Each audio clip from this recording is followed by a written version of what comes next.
Hawaii, Itani, Hagita, Uishashe, Manika Jutin, Wita Tikiri, Nika Shika, Akiaba, Ushiti Shaka Win, Wita Tikiri, Nika Shika, Okowita, Joshape, Towa, Akiaba, Manasaskapanak, me, Ye Ishwahere. I want to make a quick video to show who is an Indian and who's a Negro.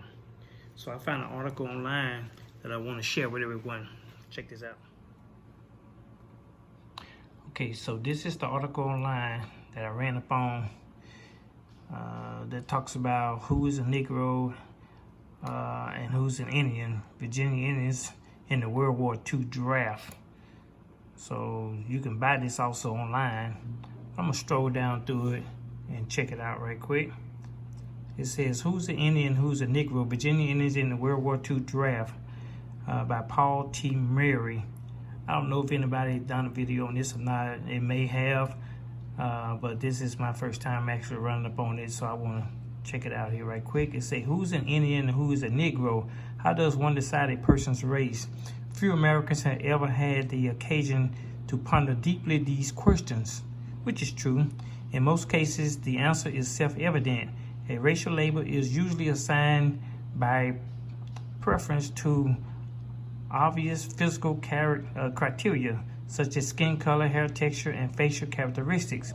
But in any multiracial society, there are some people who cannot be neatly placed into one of the limited numbers of categories. Further, in a society where one's social position depends heavily upon race, resolving questions of racial classification becomes a serious issue. People of mixed race may attempt to improve their position by changing their racial designation. Such an attempt forces government officials to confront directly the delicate issues of the determination of race. These decisions have far-reaching consequences not only for the people directly involved, but also for the entire society. During the Second World War, a small group of Virginia Indians challenged the prevailing systems of racial classification. When called to register with the Selected Service systems, they listed their race as Indians.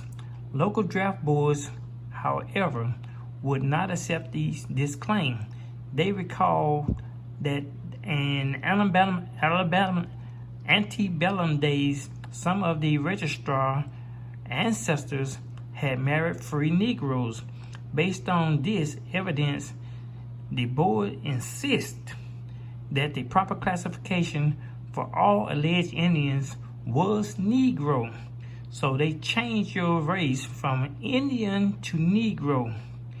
The Indians were adamant in refusing this designation. Draft board members were equally determined not to classify the men as Indians because such a classification would mean that they would be sent to military service together with whites. For 5 years, the Indians appealed this decision, though the channels of the state and federal Selected Service Bureau, I guess that's the end of that.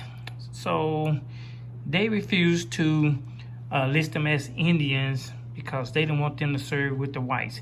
So that lets you know that the Negroes were and still is the Indian. So for the people that's confused, wondering, are we trying to be something that we're not? No, we're not. We're just reclaiming what's ours and what's been taken from us. But they rarely accept a white European as an Indian, but when they clearly tell you who the true indigenous people of this land, who they are. So now that we're waking up and we know who we are, we're bringing this information out.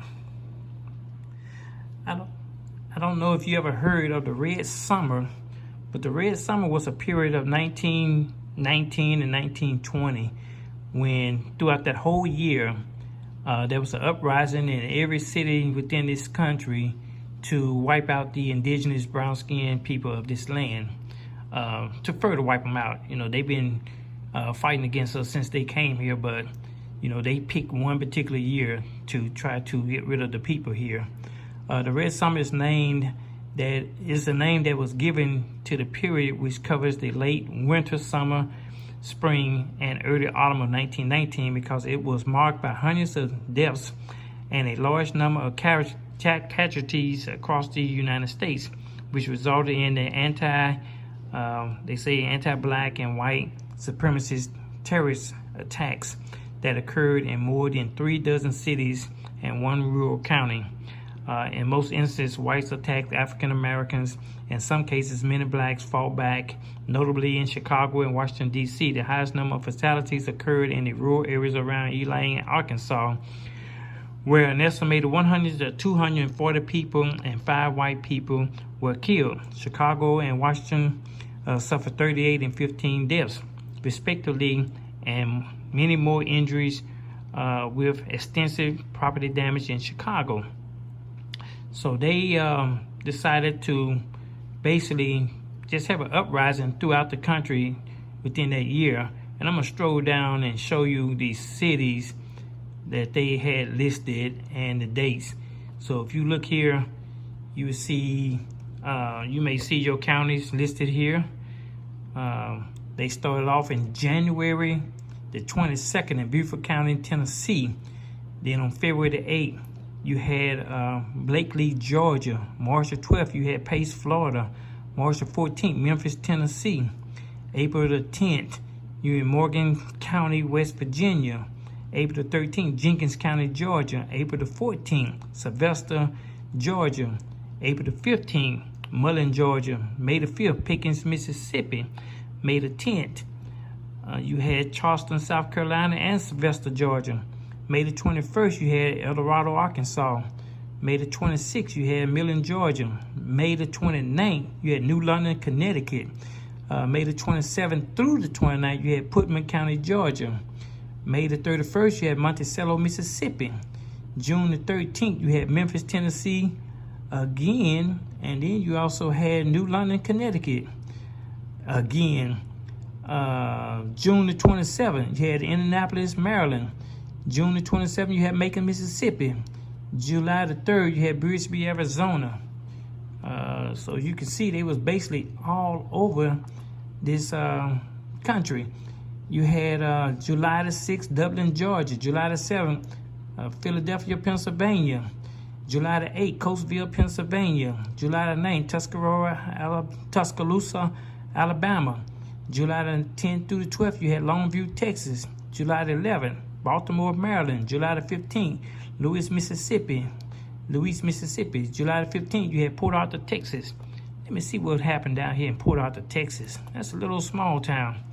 Let's see, the Port Arthur riots happened on July the 15th, 1919, Port Arthur, Texas. Violence started after a group of white men objected to an African-American smoking near a white woman on a streetcar. A score of whites and twice that number of African Americans battled in the streets, leaving 2 seriously injured and dozens with minor injuries. This uprising was one of several incidents of civil unrest that began in the so-called American Red Summer of 1919. Terrorist attacks on black communities and white oppression in over 36 cities and counties. In most cases, white mobs attacked African-American neighborhoods. In some cases, black communities groups resisted the attack, especially in Chicago and Washington, D.C. Most deaths occurred in rural areas during events like the Elaine riots in Arkansas, where an estimated 100 to 240 black people and 5 white people were killed. So, as you see, they was basically rioting all over this country, all within the same year. So you got July the 19th through the 24th, they up there in Washington, D.C. July the 20th, New York City. July the 21st, Norfolk, Virginia. July the 23rd, New Orleans, Louisiana. July the 23rd, Darby, Pennsylvania. Hobbs City, Alabama, July the 26th. July the 27th through August the 3rd, Chicago, Illinois. July the 28th, Newberry, South Carolina. July the 31st, Bloomington, Illinois. July 31st, Syracuse, New York. July 31st, again, Pennsylvania. Philadelphia, Pennsylvania. August the 1st, you got Watley, Alabama. August the 3rd, Lincoln, Arkansas. August the 4th, Hattiesburg, Mississippi. August the 6th, Texarkana, Texas. August the 21st, New York City again. August 22nd, Austin, Texas. August the 27th through the 29th, you got Okmulgee, Georgia. August the 30th, you have Knoxville, Tennessee. 31st of August, Bogalusa, Louisiana. September the 10th, you have Clarksdale, Mississippi. September the 28th through the 29th, Omaha, Nebraska. September the 29th, you got Montgomery, Alabama. So now you see why Martin Luther King was marching, because you had all these people throughout the South that, was they was mistreating our people, and they been mistreating our people for a long time. But after they was emancipated, people didn't want them coming, working up in the North, because, you had the flight where people was leaving the South, moving to the North, and you had others that was living in these cities, and they feel like if you were no longer going to be working for them for no pay, then you didn't deserve to live in this country, and this country was yours from the beginning. So they decided, I'm sure that it was called the Klans back then. The Klans got together and decided, hey, we're going to have an uprising in every city in this country and try to get rid of the people that's still here. Okay, so this is also in line with what was going on after the emancipation throughout this country. So you have what you call the Devils Punchbowl. And this article says, never forget the Devils Punchbowl. 20,000 free slaves died after being forced into post-slavery concentration camps. So if you were no longer allowed to work for free labor, they decided that you should not be in this land, and it's time to get rid of you. So this is what we had going on. History has always made concentration camps to be synonymous with Nazi Germany, but America has its own dirty secrets about the use of concentration camps. These camps were located in Natchez, Mississippi, and were used to corral free slaves during and after the American Civil War. As slaves were being emancipated from the plantations, their routes to freedom usually took them in the vicinity of the Union Armed Forces. Unhappy with slaves being freed, the army began recapturing the slaves and forced the men back into hard labor camps. The most notorious of the several concentration camps that were established was located in Natchez, Mississippi. As the slaves made their way to freedom, the town of Natchez went from a population of 10,000 to 120,000 people almost overnight. In order to deal with the population influx of recently freed slaves, a concentration camp was established to essentially eradicate the slaves. They wanted to kill all of your ancestors. The men were recaptured by the Union troops and forced back into hard labor. The women and children were locked behind the concrete walls of the camp and left to die from starvation. Many also died from the smallpox disease. In total, over 20,000 free slaves were killed in 1 year inside the most concentration camp. A researcher studying the existence of the concentration camp said the Union Army did not allow them to remove the bodies from the camp. They just gave them shovels and said bury them where they dropped. The camp was called the Devils Punchbowl because of the way the area is shaped. The camp is located at the bottom of a crevice pit with trees located on the bluffs above. Okay, so this is basically explaining to you what happened after slavery in Mississippi on the Louisiana-Mississippi border. Actually, this was on the Mississippi side. It says, today the bluffs are known as for the wild peach grows, but the locals will not eat any of the fruits because some are aware of what has fertilized the trees. One researcher has noted that skeletal remains still washes up when the area becomes flooded by the Mississippi River. Even when America tries to bury its racist past, we must force America to acknowledge what has occurred, and not shy away from the truth. Let's never forget all the free slaves that died in America's concentration camps at the Devils Punchbowl. Okay, so this gives you a little perspective of the Natchez and the people. It says that the Natchez are a Native American people who originally lived in the Natchez Bluffs area of the lower Mississippi Valley near present-day city of Natchez, Mississippi in the United States. They spoke a language with no known close relatives, although it may be very distinctly related to the Muskogean language of the Creek or the Creek Confederacy. The Natchez are noted for being the only Mississippian culture with complex chieftains characteristics to have survived long into the period after the European colonization of America began. Others have generally declined a century or two before European encounter. That that is not true, because you have the Natchez that was displaced and sent to Haiti. So we know that they took the tribes to Haiti, and they also used the tribes to, after they defeated the French down in Haiti, they used them to come back to Louisiana to fight the French, to kick them out of Louisiana. And that's how they end up getting the Louisiana Purchase once the Natchez people came and kicked the French out of Louisiana, just like they did in Haiti. And since they loved Haiti, they went back to Haiti. So you have tribes that are now calling themselves the Natchez, who are European tribes. They are not the same group of people, because the people that was there, the Natchez people, were the indigenous people of the land, and they were of dark-skinned Negro race of people. So you have the people who still live in that area that were enslaved, that did not go to Haiti, who survived the Devil's Punch Bowl, and those people are still alive to this day. They say around 1730, after several wars with the French, the Natchez were defeated and dispersed. Most survivors were sold by the French into slavery in the West Indies. So the West Indies, which they call Hispaniola, which is today called Haiti.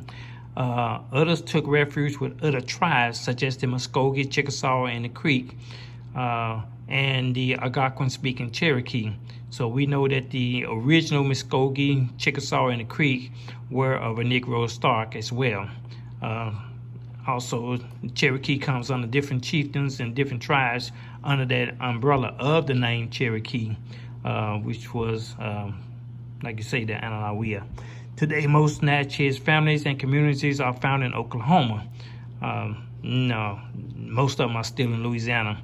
You say where Natchez members are enrolled in a federally recognized Cherokee and Muskogee Creek Nations of Oklahoma. The Natchez community are recognized by the state of South Carolina. An early American geographer noted in his 1797 Gazette that they were also known as the Sunset Indians. Okay, so it says, during the 18th century, the English and the French colonies in the American Southeast had a power struggle. The English colonies of South Carolina had established a large trading network among the Southeast Native Americans. By the 1700s, it stretched west as far as the Mississippi River.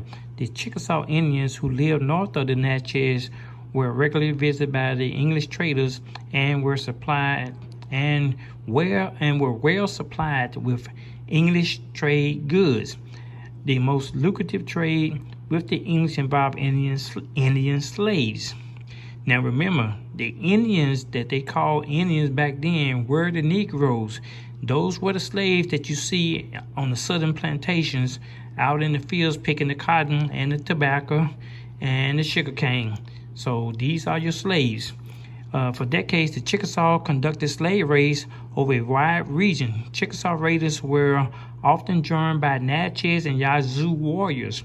The warriors traded over great distances to capture slaves from enemy tribes. For example, in 1713, a party of Chickasaw, Natchez, and Yazoo raiders attacked the Chowachas, living near the mouth of the Mississippi River. The grand chief of the Chowachas was killed. His wife and 10 others were carried off as slaves to be sold to the English. English traders in the southeast had been operating for decades before the French arrived, but the French rapidly developed a rivaling trade network. Most Indian groups sought trade with as many Europeans as possible, encouraging competition and price reduction. Many trades developed internal pro-English and pro-French factions. The Natchez appear to have developed such fractions. By the 1710, the Natchez had a steady trade with the French and at least some contact with English traders. So now we get into the conflict with the French by the Natchez. So in the 1710s and 1720s, war broke out 4 times between the French and the Natchez. The French called these the First Natchez War of 1716. The Second War was in 1722, and the Third Natchez War was in 1723. The Natchez Rebellion in 1729. The last of these wars was the largest, in which the Natchez destroyed French settlers in their territory. The retaliation, the French eventually killed and deported most of the Natchez people. And they deported them to where? They deported them to Haiti. Okay, overshadowing the first 3 in scale and importance. In the 1729 rebellion is sometimes simply called the Natchez War. All 4 conflicts involving 2 opposing factions within the Natchez Nation. Okay, so I guess that's basically just explaining about the war that they had. The Natchez did have allies with the Yazoos and the Chickasaws. The First Natchez War of 1716 was precipitated by French raiders from White Apple killing 4 French traders. Bienville, seeking to resolve the conflict, called a meeting of chiefs at the grand village of the Natchez. The assembly chiefs proclaimed their innocence and implicated the war chiefs of White Apple. So whoever that fellow was, the Choctaw assisted the French in fighting the 1716 Natchez War. So now you got some trading Indians helping the French, which is the Choctaw, or if you want to say the Choctaw, but those people were assisting the French. After the 1716 war, the French built Fort Rosalie near the grand village of the Natchez. The present-day city of Natchez, Mississippi, developed from the 1716 establishment of Fort Rosalie. War broke out again in 1722 and 23, called the Second and Third Natchez War by the French. There were essentially 2 phases of a simple conflict. It begins in White Apple, where an argument over a debt resulted in the French trading killing one of the Natchez villagers. The French commander of Fort Rosalie reprimanded the murderer. Unsatisfied with the response, Natchez warriors of White Apple retaliated by attacking near French settlements. Tattoo Serpent's diplomatic efforts helped restore peace, but within a year, Bienville led a French army into the Natchez territory, intent on punishing the warrior of White Apple. Bienville demanded the surrender of White Apple's chief as recompense for the early Natchez attack under pressure from the French and other Natchez villages. White Apple turned the chief over to the French. Okay, so it appears that this article is pretty long and lengthy, so I'm not going to read through all of this. You can find it online and you can read it. It's basically say that the Tunica were initially reluctant to fight on either side, so they didn't want to get involved in this war. So then you have the Chickasaw try to remain neutral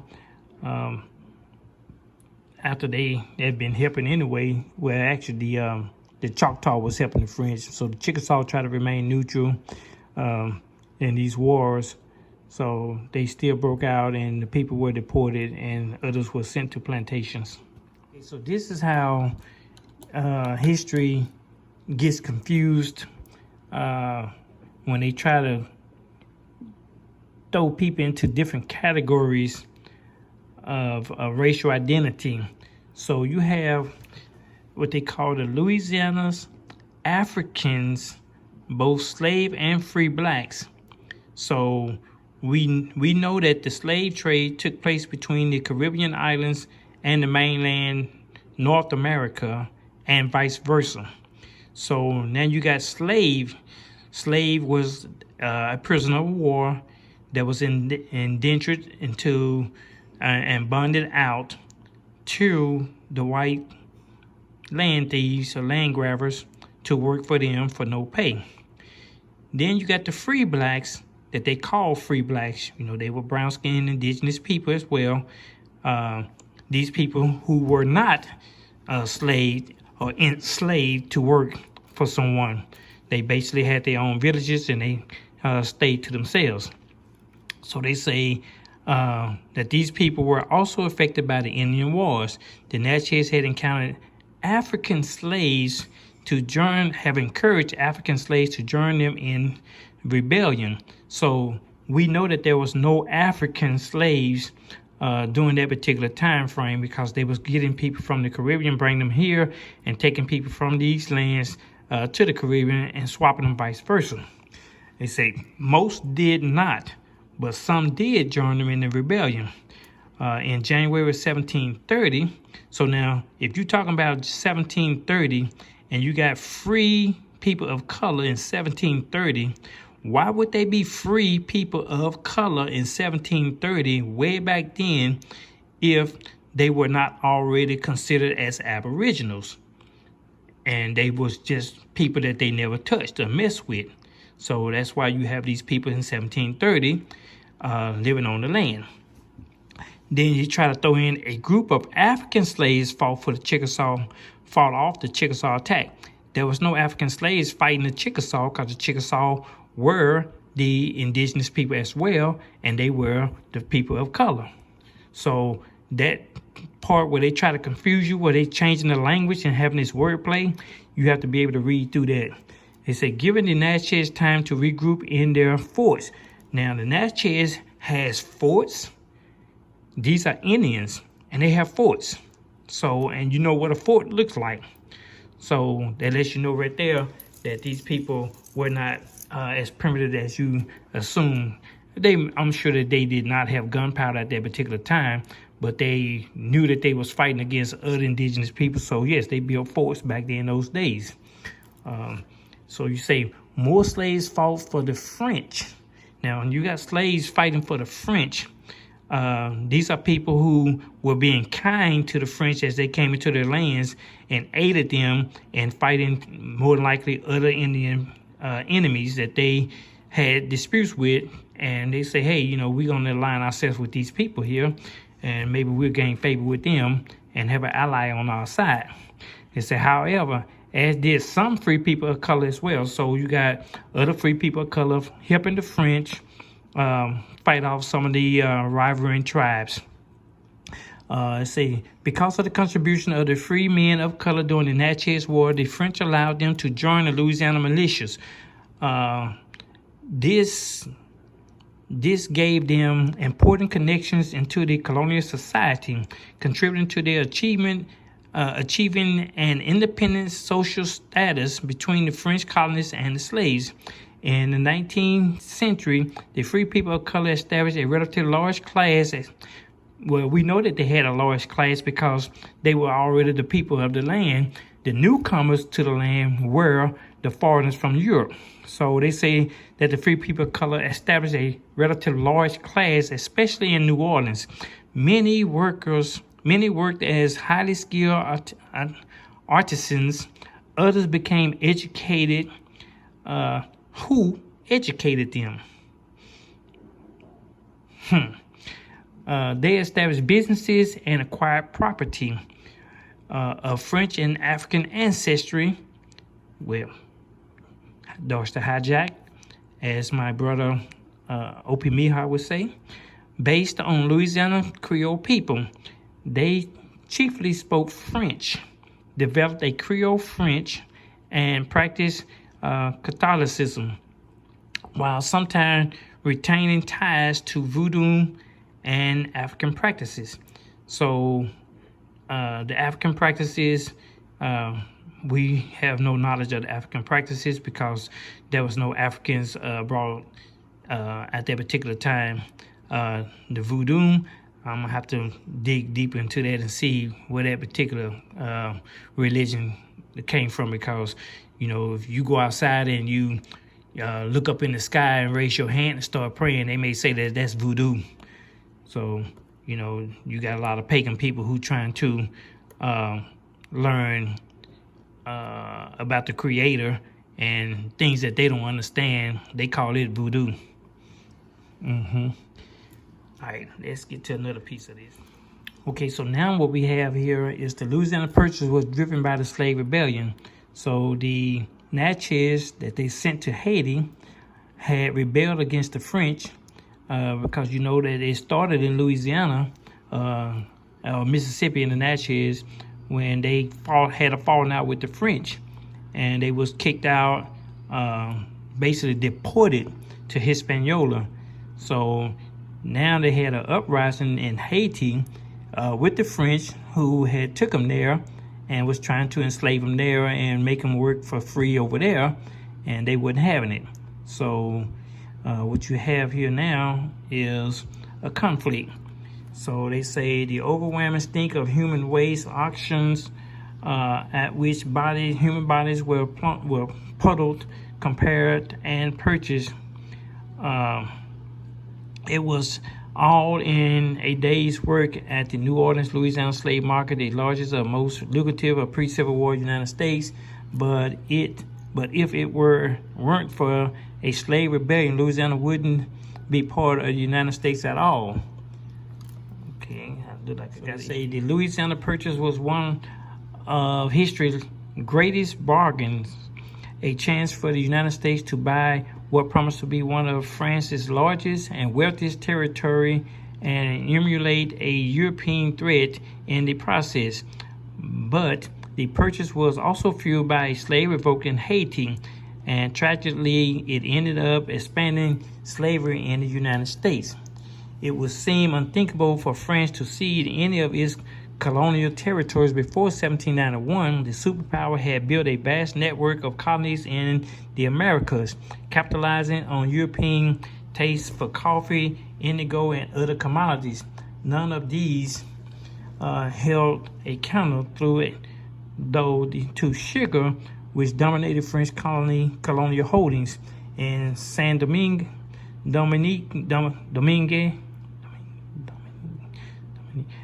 which is now known as Haiti, was one of the greatest sugar capitals of the world. For Britain and French sugar, and 6% of its coffee was produced in Haiti, and a lucrative market lent itself to a particular brutal slave trade. A slave's life in Haiti was usually short and miserable. So many slaves died from yellow fever and ill treatment that the entire slave population turned over every 20 years, and slaves were held in subjugation through a strict caste system.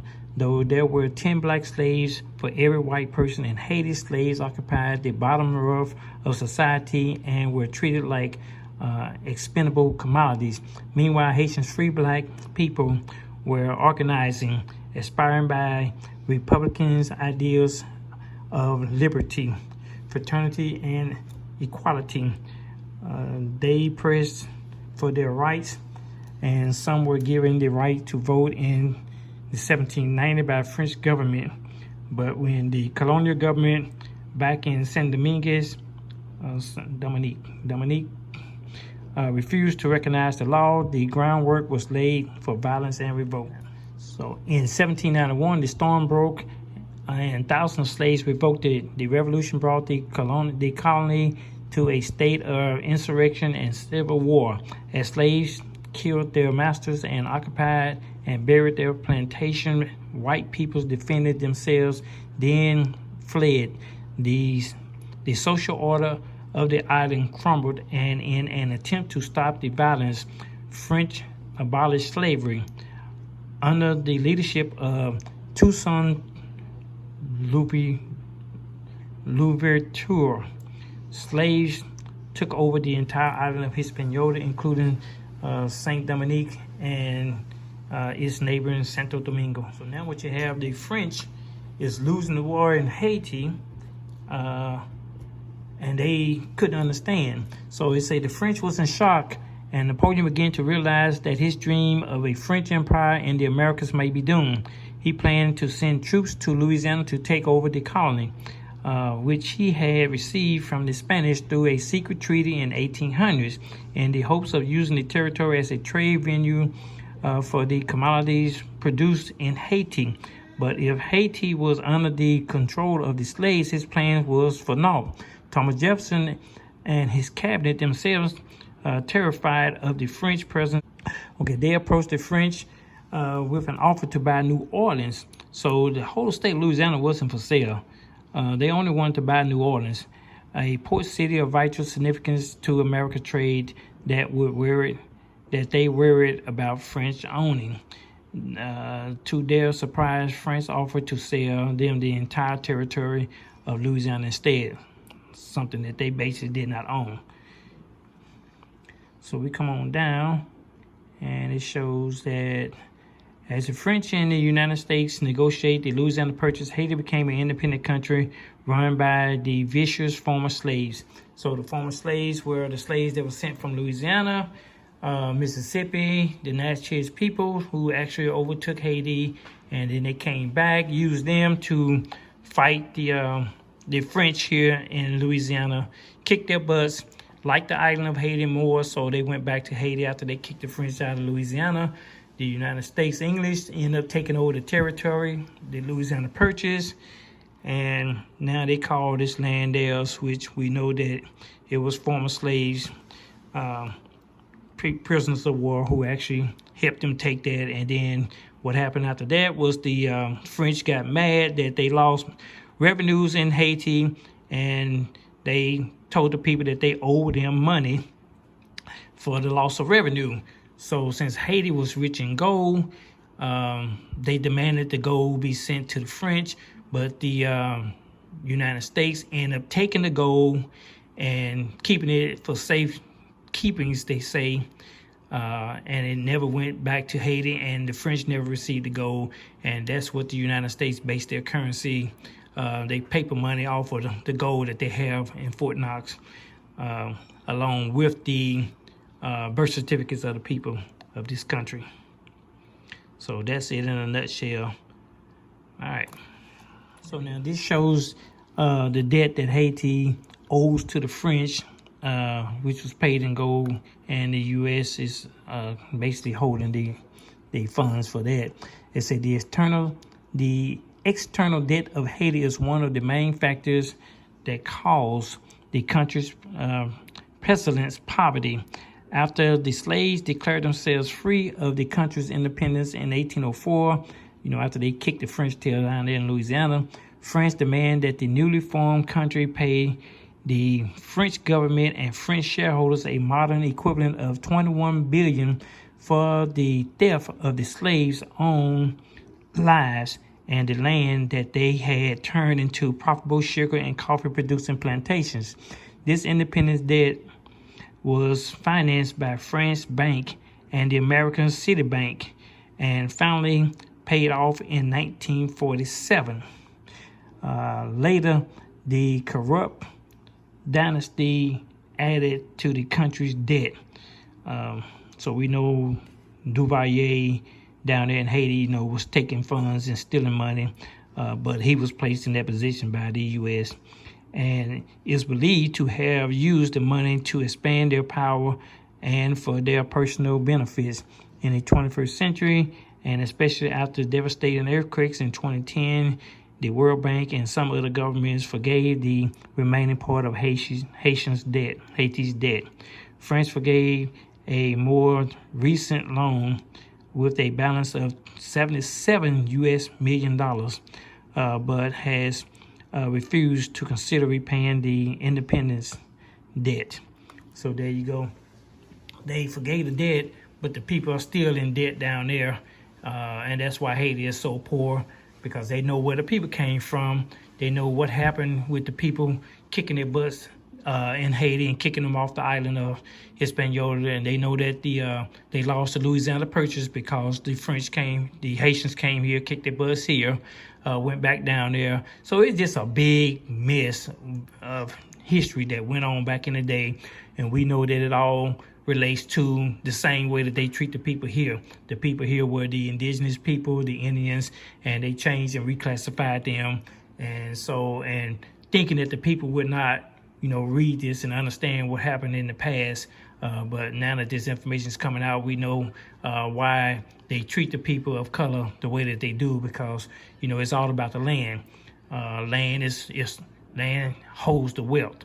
You can basically live on the land, and when you got the land, you own the power, and that's what everybody want. They want this land.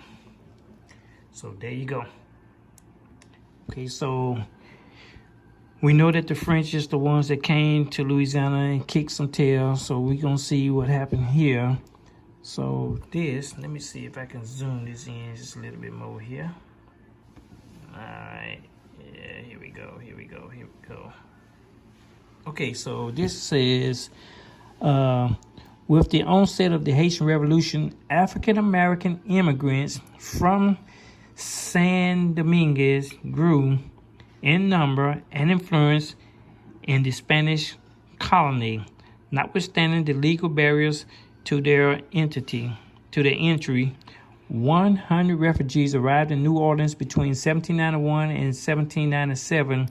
200 entered between 1797 and 1802, and over 1,000 embarked at the time of the 1803 Louisiana Purchase Party. As a consequence of these immigrants, the city's urban population of 2,370 whites to 823 free people of color and 2,126 enslaved. New Orleans grew from 5,000 in 1788 to 8,475 in 1805, with only 3,800 whites. So you're saying that you got 1,500 free people of color and 3,000 whites. So these numbers of African Americans remained small during the Haitian Revolution. Those who entered Louisiana made their presence felt. Okay, so now what we have here is the government or ruling party refusing to let folks from Haiti into the country after they kicked their butts down in Haiti, after they sent some of them back. They say here in 1800, during debates about reopening the slave trade, Louisiana officials agreed to exclude San Domingue, which is the Hispaniola, which is Haiti, exclude the Negroes from Haiti, and note the presence of blacks and white insurgents from the French West Indies who were propagating dangerous doctrines among the Negroes. One angry participant noted the insolent anger of slaves toward their masters and other white people, and others observed them as slaves seemed more insolent, ungovernable, and insubordinate than in 1795. So now that the people got a little freedom, I guess they consider them uppity now. So now we got Spain's secession of Louisiana to France in 1800 did not ease planters' fear of slave revolt. After Napoleon sold the colony to the United States in 1803, events in San Domingue gloomed even larger in Louisiana. In January 1804, black revolutionaries guaranteed the emancipation of Dominguez enslaved inhabitants when they proclaimed the nation of Haiti, the second independent nation in the Western Hemisphere and the Atlantic's world's first black-led republic. In Louisiana in February, the black victory sparked a confrontation in which white inhabitants of Bayou Lafourche complained of a visit by 12 black Haitians from a passing vessel who threatened them with many insulting and menacing expressions, and spoke of eating human flesh, and in general demonstrated great savageness of character, boasting of what they had seen and done in the horrors of Saint Dominique. So I guess now that the Negroes was kicking some tail down there in Haiti, they was on a boat passing by some little whites, and they started telling them how they kicked some tail down there and was eating the people. And I guess they scared the Europeans up really bad, till they don't want them coming from Haiti. So to this day, the United States do not want any Haitians coming off a boat into the United States. They would let the Cubans in, but they don't want people that were foreign people from this country into this land. Fair use, fair use. This is a clip from the Natchez powwow showing the people who basically took the heritage of the indigenous people and claimed it as their own. Fair use. I became interested in the Native American culture back when I was a kid in Boy Scouts, and I had some friends that we did little, pageant shows at campfires and that sort of thing, but it developed into a lifelong interest. And I ended up going with friends out to Oklahoma to Native American functions and powwows, and I actually lived out there for a few years doing my medical training, and just happened to work it out where I could be out in Oklahoma. Went to a lot of powwows and got to have a lot of Native American friends and friends that were non-Indian that were involved with the Native American powwow circuit, you might say. Yes. What makes a good powwow? If you don't have a good drum, a good group of singers, it's not as good a powwow as it could be. And we've got an excellent group of singers this year. Van Big Horse is Osage from Pawhuska, Oklahoma, and he brought some brothers and cousins and friends out. And this is the group of singers that was singing this past summer at the Osage ceremonial dance. And actually, I was out there this summer for the dance there in Hominy, Oklahoma. And so it's top-notch singing for Southern Plains style powwow singing. How long have we been having powwows here at the Grand Village? Well, of course, this is a historic site where Indians, the Natchez Indians, were here up until the early 1700s and had been, for hundreds of years. Now, the style of dancing they did, I'm sure, was a little different. What we're doing now is sort of Southern Plains style powwow, but this is our 19th year to have the Natchez powwow. A beautiful place to have it too, a very historical place. Oh, it's beautiful. The site is really nice, and it's adds a special interest and I guess specialness to it to have it here with the mounds where there was ceremonial Indian events going on, up until recent centuries. But it's a special place. It's a beautiful place, and Jim Barnett does a great job of keeping the historical aspect of this intact, and a really nice museum that gives the... Okay, so now that you see this guy, as he's speaking, he basically just admire the powwows from going to powwows in Oklahoma, not Louisiana, in Oklahoma. And he loved the setup, and he got some information on how to conduct a powwow, grabbed some people, put them together, and decided that he wanted to conduct a powwow. And as he mentioned, that the indigenous, the real people that were there, it probably was done a lot different, but they are not the indigenous people. So evidently the government, I don't know if they recognized or not, but the government has been recognizing a lot of these European tribes as the indigenous people, and they're not the indigenous people. So the indigenous people, the Natchez Indians, like I say, were sent to Haiti.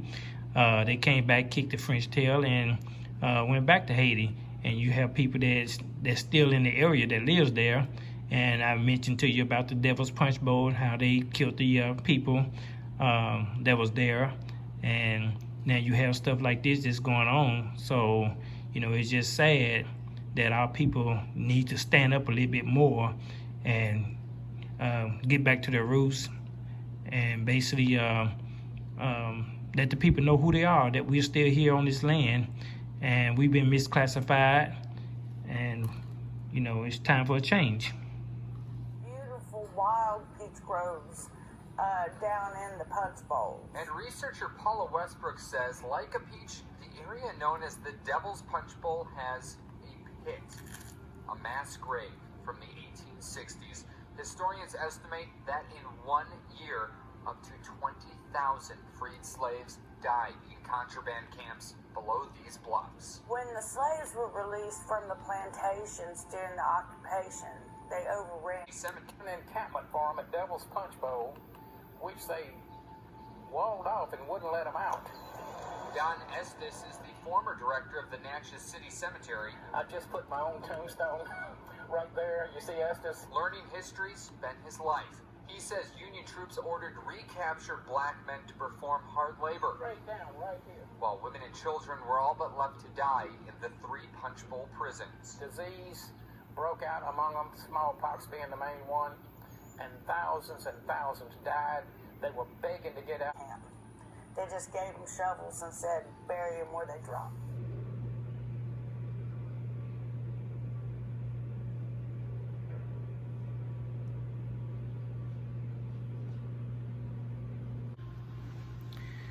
I also like to thank some of my tribal brothers who have been putting out some of this information, giving this knowledge to the community. Tribal brothers and sisters, we got a new breed. I appreciate you, brother. Love Legacy, Winagi, Mizak, Opi Miha, Kawa. We also have Empress Hobart, and there's if I'm missing your name, I apologize, but shout out to the Sioux Nation. We are building, and we finding people who belong to our tribe daily. So keep digging and looking and putting out that information, and it'll come through for you. Thanks. Okay, so I'm gonna end this now, and I appreciate you and thank you for watching. Wait now. Out the way. Kanike.